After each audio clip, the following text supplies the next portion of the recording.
There we go. We're good. We're good. Welcome, everybody. Good to have you here again for the second session. We have chapters 3, 4, 5, and 6 today. Hello, please come Hello, in. Please sorry. come here. It's okay, Cheryl. Okay, well, where do you wanna? You can sit at the table. Wherever you are on camera, no matter where, even We're under the on table. camera, you're when- on no matter camera. what? No matter what. Right here. The all-seeing eye of the owl will catch you. Okay. Right behind you, Joe. So I think how we're going to format this hour is we're going to do chapter 3 and chapter 4 as kind of a block, and then chapter 4 and chapter 5. And chapter 3 and chapter 4 primarily are the things that Lum probably knows most about. Landlords and financing and things like that. And probably after a short discussion, we may even do a little discussion with the person next to us for 5 or 6 minutes and then come back, just to mix things up a little bit so we don't get sleepy on this beautiful sunny warm day. Judd, it is going to be 72 degrees today here in Lafayette. Okay, so I'm gonna start out with what I think sums up these first 2 chapters from Desmond. And he says, there is not one banking sector, there are 2, one for the poor and one for the rest of us. Just as there are 2 housing markets and 2 labor markets. The duality of American life can make it difficult for some of us who benefit from the current arrangement to remember that the poor are exploited laborers, exploited consumers, and exploited borrowers, precisely because we are not. So let's start with housing and landlords. I think that this particular chapter did a good job reminding me of what it is that low-income folks are dealing with in the housing market. And it reminded me again that the number one, and I'm assuming it's the same now as when I was here, that the number one thing that we do is provide rental assistance here for folks. Sometimes utilities creep in. I was really struck by how well landlords do. You coming in? Well, I'm just gonna ask one quick question. When's your next board meeting? I've got approval through the vandalism board. Okay. And I've got a person. I'm sorry. No, that's all right. I'm sorry, folks could see all this. So anyway, let's open up a discussion about landlords and housing. What struck you in this particular part of the first chapter? Okay, all right. Well, I was really struck Go by ahead. the idea that rents are often higher in poor neighborhoods than rich neighborhoods, and landlords often make more profit renting to poor people than renting to middle income rich people. And that's just. Yeah, kind of counterintuitive, isn't it? Yeah. And when you, or at least when Desmond got deep into the weeds, part of that is because of expenses like property taxes being higher in certain neighborhoods, but still at the end of it all, it's quite profitable to be a low income landlord. Or as Desmond oftentimes he used slumlord here now and then. Others? Yes. Sure, I own a home in Delphi. It's not glorious, but I own a home. So you have to wonder how a person feels not having a home always being dependent upon renting. And the temporariness of that, in a moment, can be lost, and here they are on the street compared to me. Yeah. Which really, several times, throughout the book, Desmond talks about generational wealth and how a home, and a mortgage, builds generational wealth that, poor folk that rent their whole lives and are evicted quite often, just don't build. Because they're paying the landlord all the time. Another thing that I found interesting, and I really don't want to beat up on landlords, so I'm giving landlords a little pat on the back here, is how many landlords are not large corporations like maybe we see on campus here, and we all know who they are. But they may be somebody who's getting close to retirement, who is looking for a way to fund their retirement, and they become a landlord. And shortly after that, they kind of get sucked into being a landlord, and their profit becomes the overriding force in why they're a landlord, and not necessarily taking into account the impact that has on folks. That was the part that stuck out to me the most in those chapters, especially with the rise of it almost being a trend to like own an Airbnb or own multiple Airbnbs and properties like that. And not really taking into consideration what it means for the people that you're renting to. And how I was talking about how it started off as like an alternative revenue source, and now that it's turned into primary revenue sources for most of the landlords that own several properties, that it can really impact people that are living there like as their homes. So that really stuck with me. I was also thinking along those same lines, that Desmond doesn't really talk about this in the subsequent chapters when he's talking about what he calls welfare. But if you're a landlord, especially after the tax law changes in 2017 and 2018, the amount of tax break that you get is basically everything. Everything involved, from the travel you take to get back and forth to your unit to do some repair work, to cleaning supplies, to the lawn service. It's all tax deductible, and we all pay for that for landlords, so.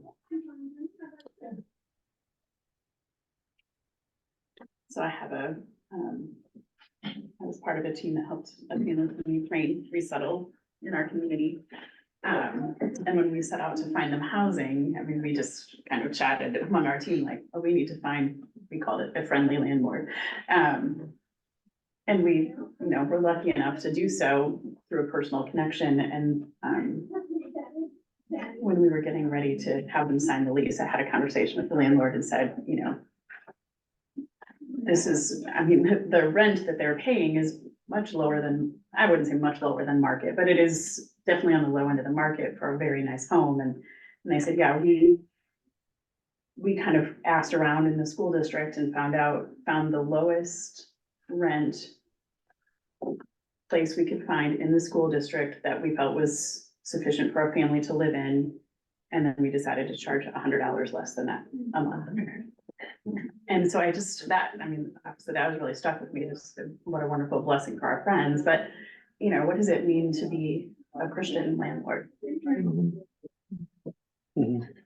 As you were talking about that, I think of most of us around the table who are homeowners and who are parents, or who were thinking about being parents, what's usually one of the major considerations we make when choosing where to buy a house?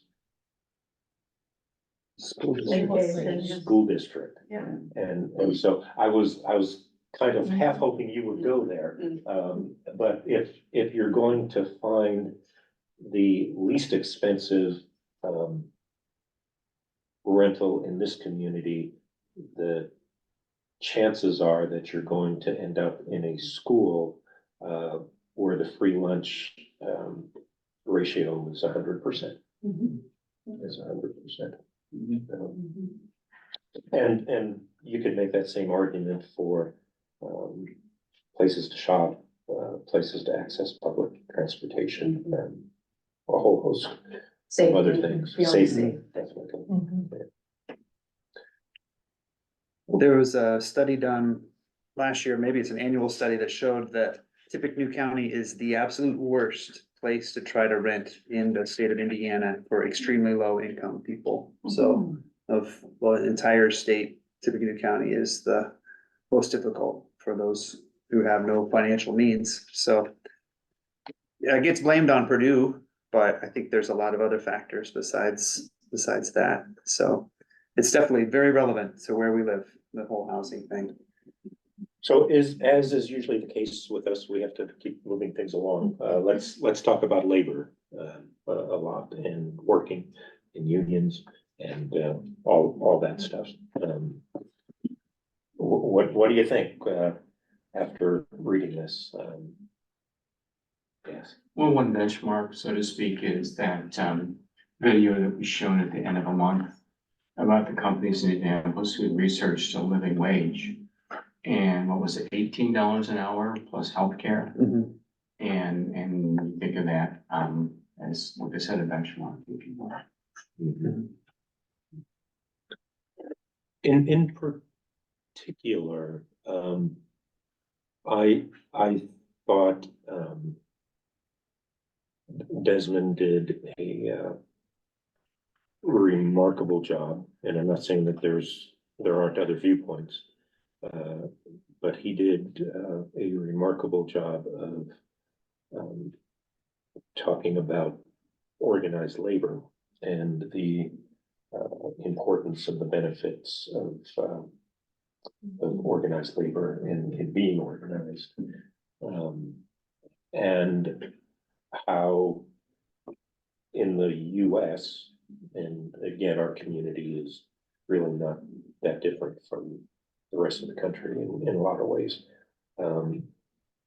Participation in organized labor has decreased remarkably over the last 20 or 30 years.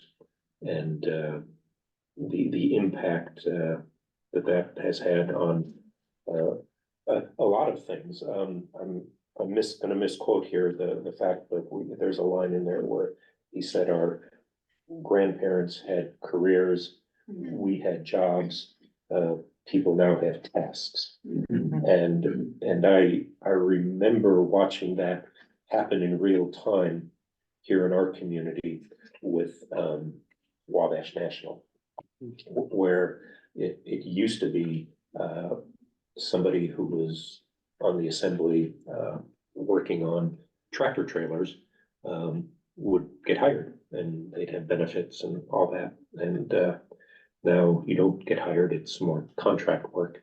And it's a short amount that you get hired for, and there aren't benefits there. So labor, organized labor, think Walmart, anything pop out at you here? Anybody want to tie earned income tax credit into this? Well, yeah, I mean, that's certainly an interesting thing, because, we obviously with our tax program, we do allow trying to get people their income tax credit, and on social justice issues, we've tried to push for more state earned income tax credits, and that is all important, and it helps families, and, it's the same with, we push for child tax credit, we've been advocating for that, with the working on the federal level.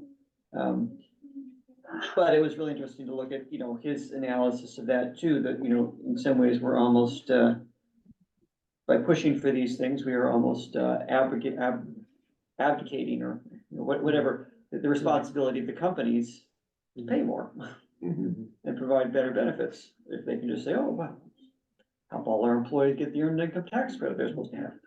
Yeah.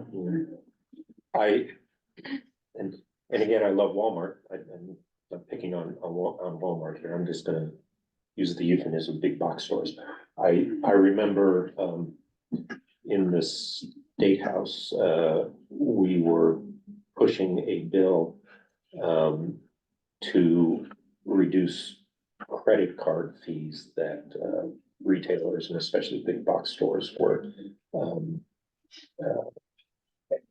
against, obviously, because we wanted to lower those fees. And there was a line in here about, how effective Walmart is. They'll fly a team out if somebody tries to organize in one of their stores. Well, I can tell you firsthand, they will fly a team of lobbyists out to a state house, if you try to mess with fees, or, things like that. Now, I've never seen them do it on earned income tax credit, which they apparently like as well. But, so, okay, anything else, on labor before we move on? I was just gonna say, I think we've seen that real time over the last few years of, Starbucks and we're seeing more push for organized labor. And because of social media, I think seeing more of companies' responses to that in real time than maybe the general public had access to witness prior to the last few years. And some places, fast food stores and even Walmart, they've, taken the lead in increasing, minimum wage over, former years. Now it's not as high as it ought to be, but I think it's probably a way to take the edge off of any, talk or movement with organizing. One thing I found interesting with that was, he said, that as wages go, so the minimum wages are going up and employers are starting to pay more, but effective wages don't rise because, once the wages have gone up, landlords just come in and raise their rents. Yes. And other costs start jacking up too, and suddenly you've gotten this pay raise and for a few months it's great, and then it all seems to disappear. Yeah. And rising costs. Okay, and then let's, move over to each of these three areas. Honest to God, they're a high level college course. And here we are going through each of them in 5 minutes.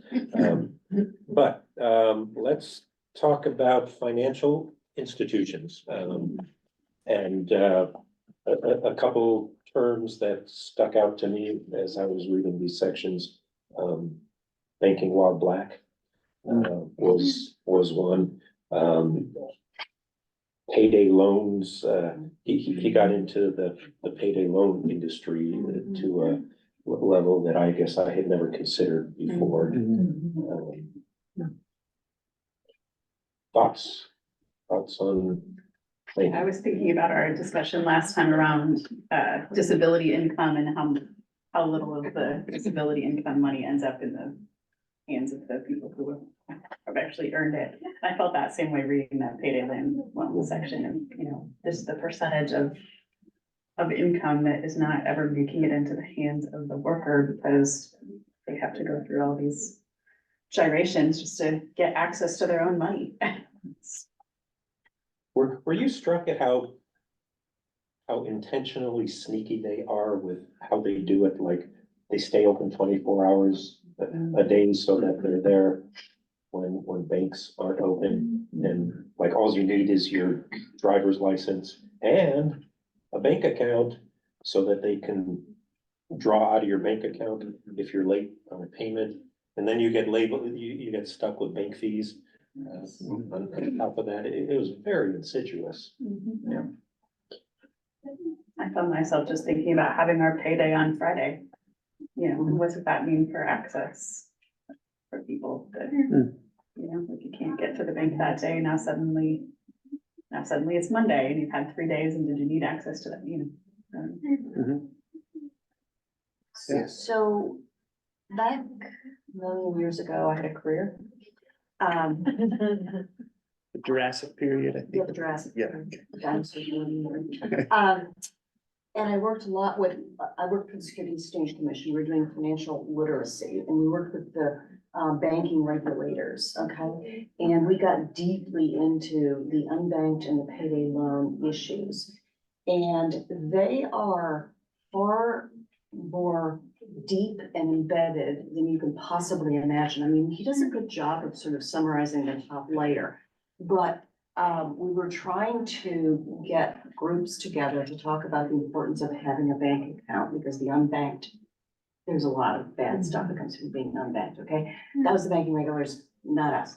But the payday loan folks, first of all, if you've ever been on a military base, you know that payday loan places just ring the base, right? Why? Because they're not paid very much, because the spouse that's left at home, well, first of all, we were trying to teach them things like if there's checks in the register, it doesn't mean you have money in your account, so don't write it, don't.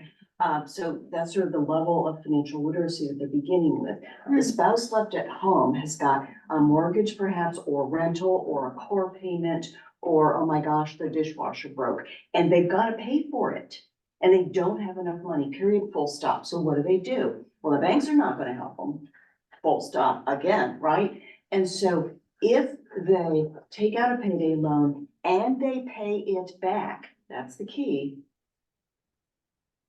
their life is a lot easier. And they can't get that from any bank.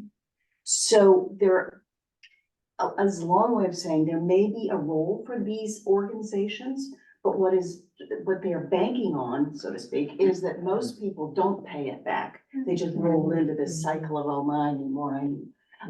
But we were trying to educate them that if you're gonna take this loan, pay it back, because that's the only way financially it makes sense, because otherwise you're gonna be underwater before you can say boo. And the senior officers were all on board with this education effort, because when their folks, mainly men, got into trouble, financial trouble, you know, they had to bail out the family, they had to do something, they had to find the resources. So it's complex. It is. I think what Desmond did a good job, at least for me, is calculating what seems like a innocuous $15 fee. What that means in terms of an annual APR. And I think also where he didn't go, and I wish he would have gone a little bit, is the rent to own, which is kind of like the payday lender of appliances and consumer goods and things like that, which I suspect use a lot of the same model. But he did also mention that it's not the purview of storefront payday lenders, it's also corporate now. Walmart does check cashing, and I don't know whether their fees are the same. The line at Walmart on the Friday and Saturday is pretty long as well. And I hadn't thought about the extra fees that the payday lenders start to charge if you can't repay 2 weeks later. You know, oh, let's extend your line of credit. That's another $60, you know, and another 60, and another 60, and another 60. Yeah, there may be a role, you know, perhaps Desmond mentioned part of that role may be, wouldn't it be great if the regulated banking industry were willing Don't get me started on banks. to do a little bit of this check cashing business, which they're not. I know at Lum, we used to try to partner with banks, and they used to open up some accounts so people could deposit their refunds. I don't know if Lum still does that. We haven't had too much, we tried to do it for a couple of years and we just didn't have much interest. Banks don't like it. No, from clients. Okay. Oh, So,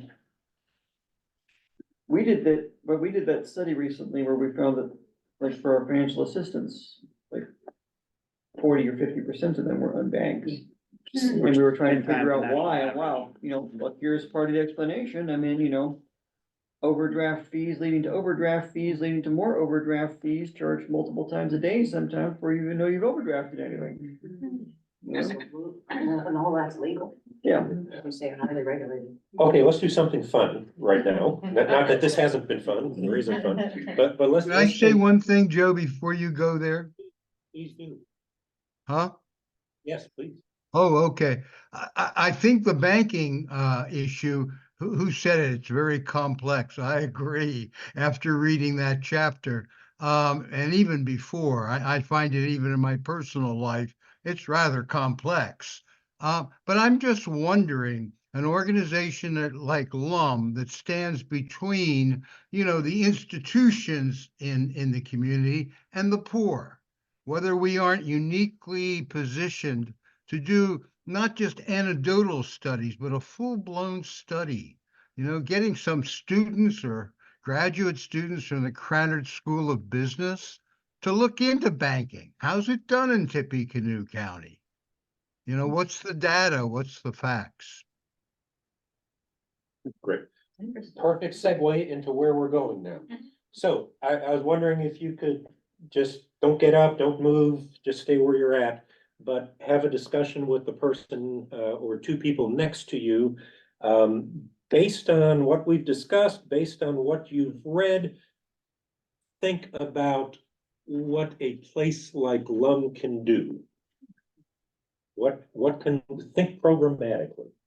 Think programmatically, and let's just generate a few ideas. And throw them out there on the table, and then we'll move on to the next chapters. So we're thinking rental and housing. We're thinking financial payday stuff, and we're also thinking consumer things.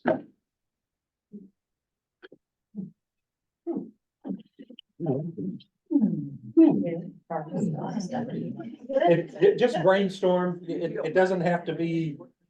It doesn't have to be well thought out. Just brainstorm. I feel like it's good. That's done.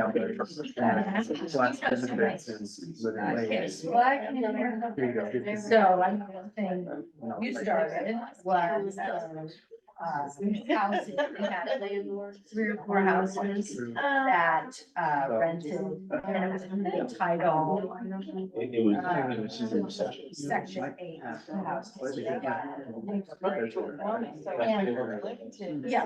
Yes, so we had one. But anyway, yeah, so that's one thing that we have done. I'm also wondering if there are some low income, like $75 that buy, and rent. How about, now, I don't know what, in downtown, and people that are. I don't think that's LUM. Yeah. Being in a spot where we're in a bad spot. The church. So.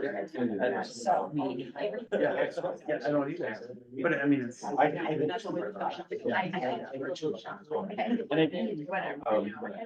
and they're just. Has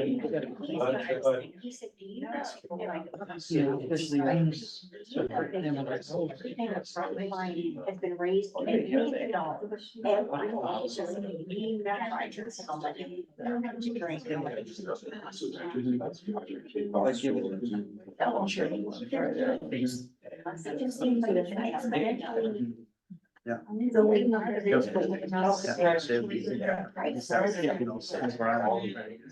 Yeah. Yeah, they move around. Take a family for us. Staff too. Kind of blows my mind. Is we can organize. Oh, right, here and now making less money. But, you know, I mean, less money for more money, right, and but they're the ones getting. Resources. Incredible financial, because, yeah, they make a little bit more money and then they're making money together. And $800 on that. So far. Something like that. I think this might be. Like there's gonna have to be an increase.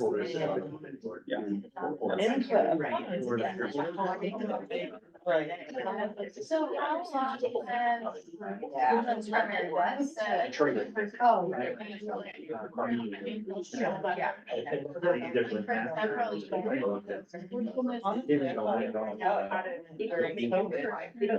So that was.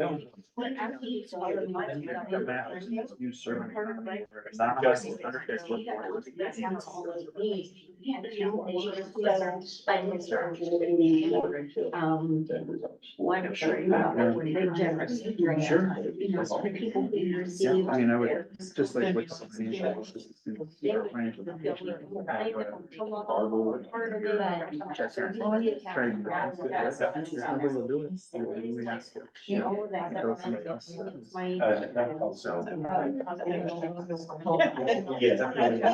And basically what it was this guy. You know, they weren't concerned about. So the donations. Did some really barbers. But the other ones. Thank you.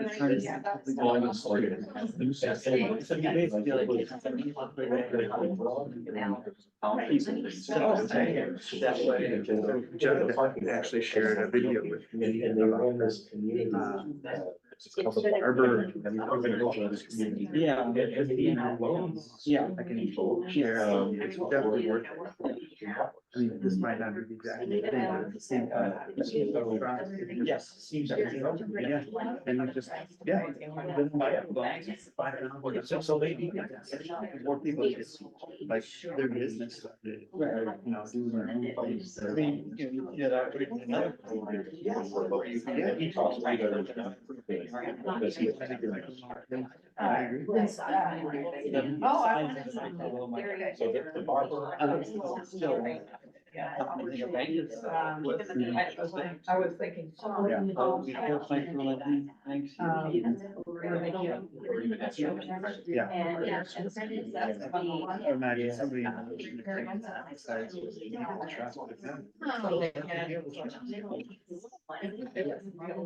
But I saw it.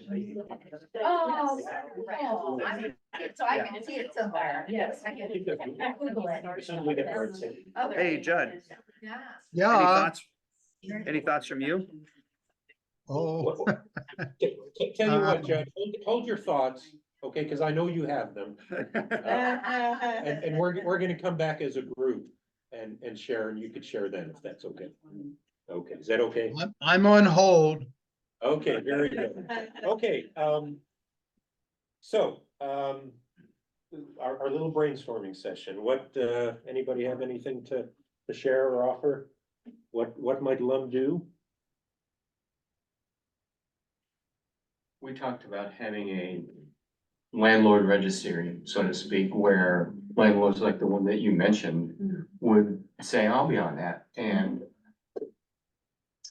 I'll treat my renters that way. And then also we talked about, maybe having advocacy on our part where we would agree to go to the Ukrainians, meeting with the landlord, potential landlord, and help them to sort it out, whatever. Great, good idea. Thoughts? I know these guys back here were brimming with thoughts. Anything good, Faith? Did you want to say anything? I loved your thoughts, but, no, one thing I said was, you know, we have had the houses that we've, rented to low-income families, but I wonder if there would be an opportunity to buy like an apartment complex that could be, rented to low income people. I have no idea, but I just sort of, that was my first thought. And I don't know what Lafayette Transitional Housing does either in terms of how they handle things. But, Joe had a couple, do you want me to say the one? Yeah, why don't you say? Okay, he, about the lending, I was just maybe priming the loan pump. could have a little, what do you call it, container out there that could possibly. Well, that's gonna be Judd's idea. Okay, because- never mind. Because Judd gave me that Okay. idea, so we're gonna let him talk about it Okay, rather that's than me, fine. Let's let him talk. so. Judd, do you wanna go there now? Cause I know you're going. No, to. I'd rather hear what the person, whoever brought it up has to say. Oh, It's a great idea. Go ahead. okay, because everybody else is dying to hear. So I think that, if you watched the Grammys last Sunday night, there was a category called short films. And they're one of the nominees, it didn't get it, but one of the nominees was called The Barber of what city, Judd? Barber of Little Rock. Little Rock. Yes, and it was a short 35-minute film about a guy that started a barber school. And in the process of doing this barber school and being a barber, he got particularly close to people in the community. There was one guy, he came in very sheepish one day, said, hey, I'm in trouble. Can you help me with $300? And the barber said, sure. And the guy came back the next week and paid the $300 back and got him thinking about banking and payday loans. And so in essence, what happened is there's now a organization in Little Rock, probably not that different from Lum, that brought a shipping container into their parking lot, put an air conditioner in it, turned it into an office. And they now do loans up to $1,000 for low income people, no interest loans. It reminded me in a way a lot about the kind of Habitat for Humanity, Habitat, their model is houses with no interest loans. Well, these were kind of loans just to get you by for rent or car payment or medical bills that were no interest as well. Things that the banks do. I have no idea about the details of that, what regulations, if any, there would be. But anyway, it seemed like a neat idea that somebody was already doing. It's a great idea, but what happens if the loan doesn't get paid back? I imagine that they lose a little bit of money. Now their communication was that by far and away most don't. But I would think that they're charging some interest. Judd, do you remember what the interest Yeah, was? I believe it's mentioned in the film, their default rate is 6%. Well, I mean, even Desmond in the book said payday loans, most of them get paid back eventually. It might take more than one cycle, but. So I got another idea. Could I share another idea as well? Because I'm mindful of time as well. But I know there was a time in Lum's history, I don't know the current status of it, but there was a spot on the board for organized labor.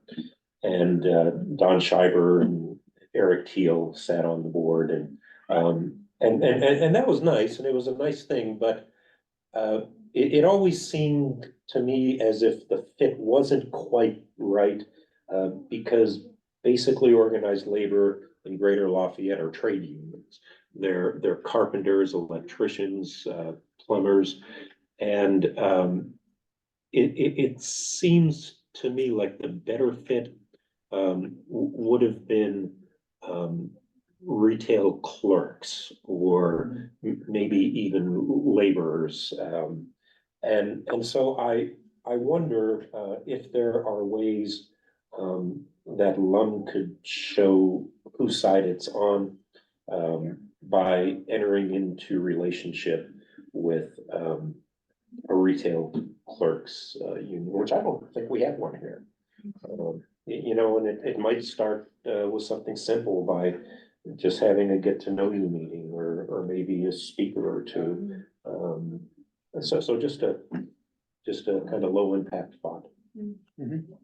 I was thinking about, just talking about contract workers too, you know, my husband happens to be in a position that manages the contract workers where he works, but, you know, I think that's insight we don't. Yeah. But I'm gonna bring up my Uber story again that I shared last week, or last month. I just cannot believe, to me, it felt like exploitation. I'm not sure I'll ever hop in an Uber or Lyft, again.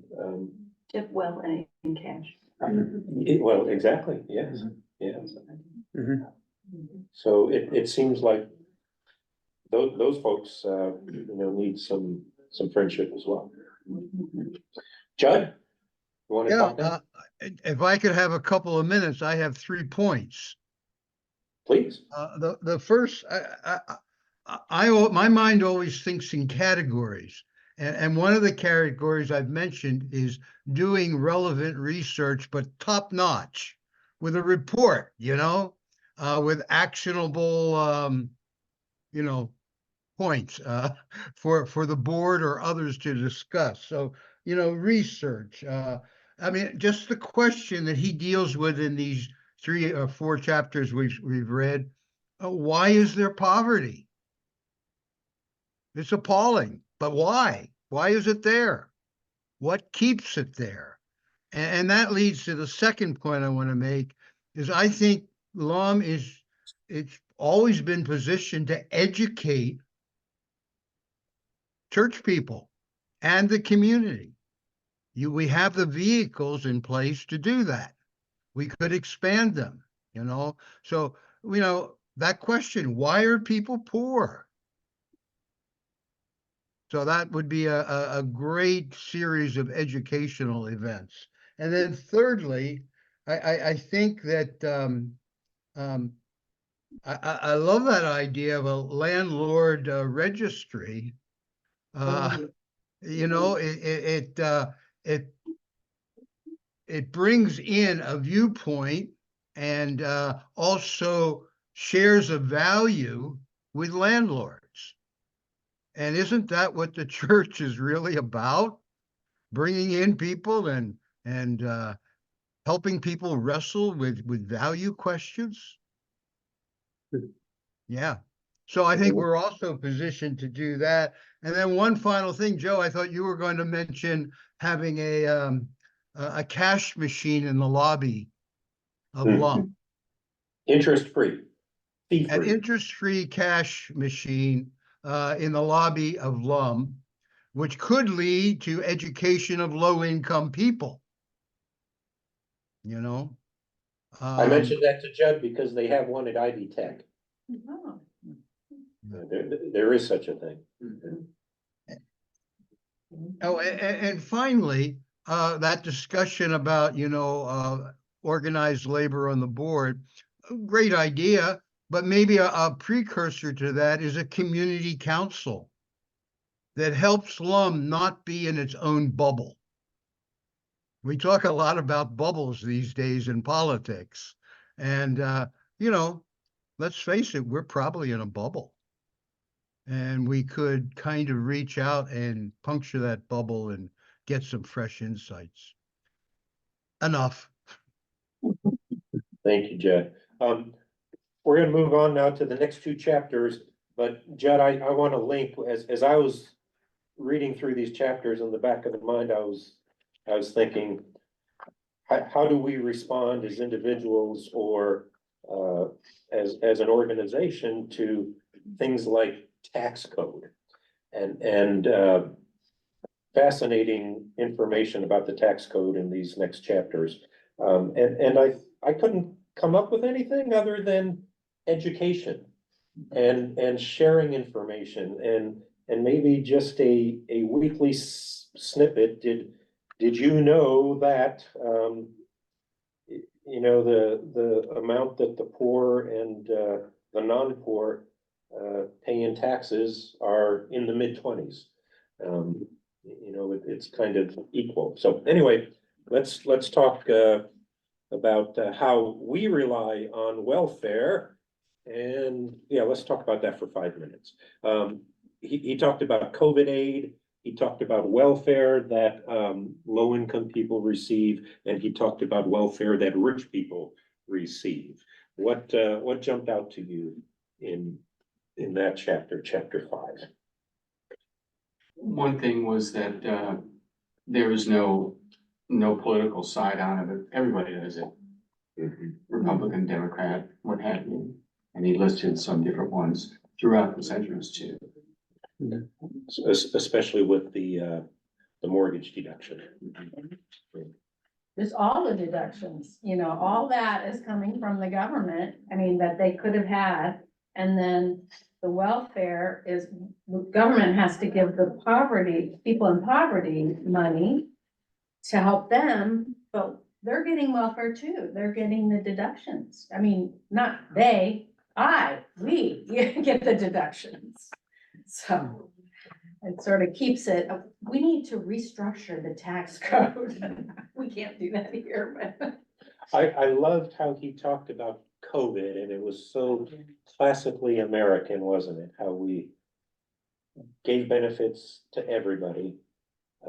Poverty declined, child poverty declined more than it ever had in our history during that year to 18 months. And then the old bugaboo came back. We're giving too much. I'm not getting the number of workers I need for my business, but it allowed a test because he mentioned 5 states eliminated the unemployment benefits, 5 states kept them, and in essence, there was not much difference. The reasons people weren't going back to work had very little, if anything, to do with the benefits they were receiving. They wanted to be safe, they wanted to be healthy, their jobs sucked, they didn't get paid very much at their jobs. So And they didn't have childcare. they didn't have childcare or school, or school. Joe, you know, I think that's a big role for Lum, to be a myth buster. Mm. Mm. Because I know when I was there, people may remember me for my wrestling with poor relief. And, you know, poor relief was based on Elizabethan English law, that the poor need to be punished in order to combat laziness. Mythbuster opportunity. And I thought that whole chapter was filled with opportunities to set the record straight, not with another myth, but with some facts. And I thought at the top of the list, the United States spent 1.8 trillion on tax breaks in 2021. The biggest beneficiaries of federal aid are affluent families. And don't even mention the poor. Don't mention SNAP or TANF or anything. Hammer this one home. Yeah, I think that Desmond did a great job in laying out how, on one hand, there are public programs like TANF and food stamps and Medicaid that we think of as benefits. And then there's a whole nother set of tax credits or tax deductions. Mortgage deduction, deduction for your electric vehicle, you know, go down the list. And we don't think of them the same way. We think of them as rights. We think of them as rights, and we get upset when somebody starts talking about taking them away. But they're all dollar transfers. There was one idea I had when we were talking about, or when Desmond was talking about, I don't know if it's this chapter, about, minimum wage. I think it is in this chapter. Lum has done a great job over the years of, trying to increase minimum wage legislation at the State House. And I think we all know in Indiana, that you're really tilting against windmills with that. It's really, next to impossible to do right now, given the current political situation. But I thought, I wonder what Indiana state statute has to say about cities increasing minimum wage, since there was conversation about, in this book, about cities that have been successful. I'm sure if the city tried to do it, then the state general assembly Would probably squash it. Would But it probably might get a squash conversation going. it. Well, anyway, to maybe do that piece of research. Yeah. Is it possible? And if it is possible, is there a discussion to be had with mayors and city council members in our community about increasing the minimum wage on the local level? Hmm. So, Or get them to read the book. or give them copies of the book. And good idea, yeah. Okay, let's move on to the last chapter, since we only have 6 minutes left. This goes by so quickly. And this is about opportunity, which basically talked about taxes and zoning. Taxes and zoning, which I thought the zoning piece was particularly fascinating, and I'm gonna try to read just a little piece that I thought was interesting, if I could find it quickly. Which I don't think I can. But basically it was the paragraph that said, you know, there was a time in our history when zoning first came into practice, that we wanted to put retail shopping over here, we wanted to put industrial over here, we wanted to put residential over here. But it now has evolved into, or it had evolved into something that was racial. And then the Supreme Court said, no, that's not cool. And instead of saying we put black folk here and white folk here, we said we'll put single family housing here and multi-family housing there. And so I wonder what the ways are, maybe in our community, that zoning contributes to poverty. What discussions could be had with folks involved in zoning? Because it's a difficult and thorny issue, because you know, as soon as you talk about an apartment or a low-income housing complex coming into a neighborhood, what happens right away? Pushback, there's gonna be too much traffic in the neighborhood, it's not gonna be safe in the neighborhood, when I suspect, although those are real concerns, those may be concerns that are coming from another place. Well, if it's in this chapter or later chapters where he talks about the benefit of having mixed socioeconomics within housing places, and how that tends to benefit everyone, you know, wealthy and poor alike. And I thought that would be interesting to push on that in zoning practices in Tippecanoe County. You know, it's funny, we do that with senior public housing. And that seems to get swallowed a little easier than like a large Section 8 complex. But you know what, those seniors living in those senior housing complexes, they're poor. They're poor. Yeah. What if you had people that were in the exact same complex, that some were subsidized and some were not, you know? Mhm. And you had requirements on how many had to be subsidized in order for you to build this new unit. I mean, there's gonna be a ton of housing built in this county over the next 10 years. And yeah, how do we prevent that from becoming more the haves and have-nots, you know? You know, I think that urban planners have gotten away from what used to be in Chicago along the lake shore. Those have been all torn down, Mhm. because concentrations were high. There was crime and there were just bad things.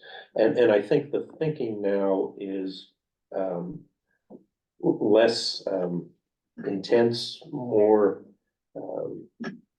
services, pools, community centers. Maybe instead of one tall 15-story building that has 150 units in it, maybe it's a complex of 10 buildings, and each of those 10 buildings have 6 units in them, with parking and that kind of stuff. So I think that, again, doing those in neighborhoods that have good schools and good shopping and good public transportation, is going to be, always where the struggle is, but it's a struggle I think that some communities have successfully navigated. Could I just add one tiny little cautionary note? I spent most of my career living in Maryland, very, very liberal suburbs. Very committed to affordable housing, to making sure transportation included, bike lanes and everything. But you know what's been happening? The mainstream Christian churches who occupy huge footprints in these little liberal enclaves, they don't have any people coming. And so what those churches are doing is they're exploring making their footprint into affordable housing. And do you know what the reaction from those marvelous people that are all for affordable housing is? I mean, it's. The neighbors, yeah. Yeah, not in my backyard, no, I mean, it's a buzzsaw, it is fascinating to watch. That's exactly what he was talking about later in the chapter, that, you know, there's been a lot of, I mean, if we think about all of the, kind of the rise of the Tea Party, really, might stem back to some of this that he was talking about, where, you know, kind of, whether it's liberal or conservative, but, you know, upper class communities supporting desegregation as long as it's not desegregated in their neighborhood. However, in this case with the church, I wonder what the neighborhood reaction would have been had the church, instead of building apartments, had built condos, owner-occupied condos, and 10% of those condos would have been reserved for low-income families. Again, kind of using a habitat model, where they could buy something at low interest. Well, they all support Habitat. Yeah. And none of that has gotten done, and all kinds of plans have been floated. The problem is that they are in an enclave of single-family dwellings, right? Mhm. Everybody with a yard and a fence and dog, and they have more than one house stacked up, no. Because with Habitat, it seems to work because it's maybe one house Yeah. One in house, one and neighborhood. it's now my neighborhood. Mhm. I think it's fascinating That is. and ugly. Mhm.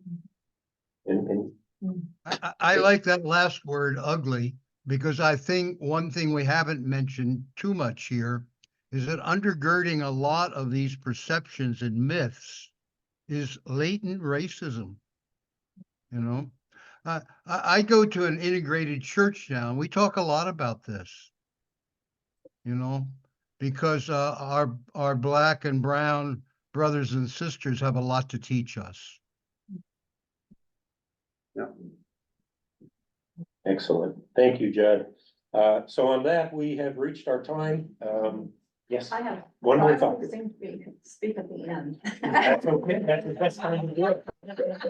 It's best for last. Okay, so, thinking about Joe, you were talking about when we were talking to Cheryl and I about the idea of bringing in, instead of the,